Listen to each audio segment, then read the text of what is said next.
Then the Lord said to Moses, "Tell the Israelites to turn back and encamp before Pi-hahiroth, between Migdol and the sea.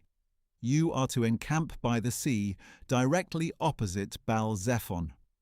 For Pharaoh will say of the Israelites, 'They are wandering the land in confusion. The wilderness has boxed them in.' And I will harden Pharaoh's heart so that he will pursue them. But I will gain honor by means of Pharaoh and all his army, and the Egyptians will know that I am the Lord." So this is what the Israelites did. When the king of Egypt was told that the people had fled, Pharaoh and his officials changed their minds about them and said, "What have we done? We have released Israel from serving us."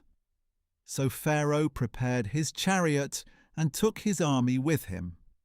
He took 600 of the best chariots and all the other chariots of Egypt with officers over all of them. And the Lord hardened the heart of Pharaoh, king of Egypt, so that he pursued the Israelites, who were marching out defiantly.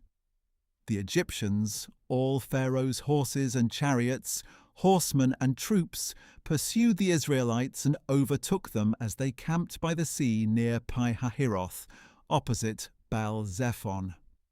As Pharaoh approached, the Israelites looked up and saw the Egyptians marching after them, and they were terrified and cried out to the Lord. They said to Moses, "Was it because there were no graves in Egypt that you brought us into the wilderness to die?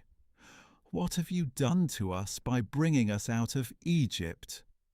Did we not say to you in Egypt, 'Leave us alone so that we may serve the Egyptians'?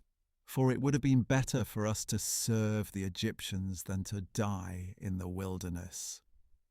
But Moses told the people, "Do not be afraid, stand firm, and you will see the Lord's salvation, which he will accomplish for you today.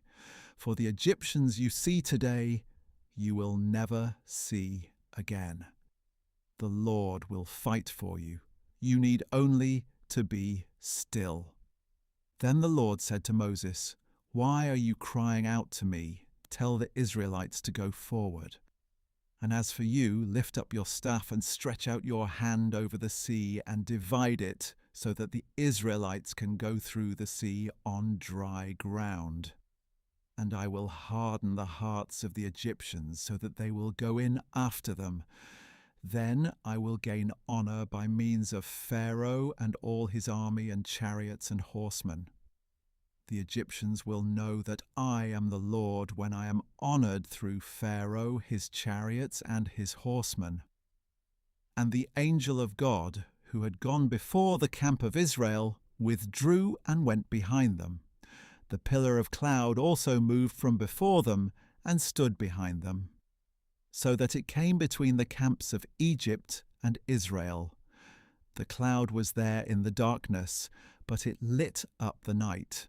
So all night long neither camp went near the other. Then Moses stretched out his hand over the sea, and all that night the Lord drove back the sea with a strong east wind that turned it into dry land.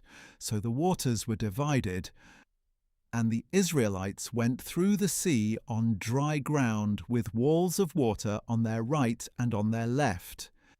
And the Egyptians chased after them, all Pharaoh's horses, chariots, and horsemen, and followed them into the sea. At morning watch, however, the Lord looked down on the army of the Egyptians from the pillar of fire and cloud, and he threw their camp into confusion. He caused their chariot wheels to wobble so that they had difficulty driving. "Let us flee from the Israelites," said the Egyptians, "for the Lord is fighting for them against Egypt." Then the Lord said to Moses, "Stretch out your hand over the sea so that the waters may flow back over the Egyptians and their chariots and horsemen." So Moses stretched out his hand over the sea, and at daybreak the sea returned to its normal state. As the Egyptians were retreating, the Lord swept them into the sea. The waters flowed back and covered the chariots and horsemen, the entire army of Pharaoh that had chased the Israelites into the sea. Not one of them survived. But the Israelites had walked through the sea on dry ground, with walls of water on their right and on their left. That day the Lord saved Israel from the hand of the Egyptians, and Israel saw the Egyptians dead on the shore. When Israel saw the great power that the Lord had exercised over the Egyptians, the people feared the Lord and believed in him and in his servant Moses.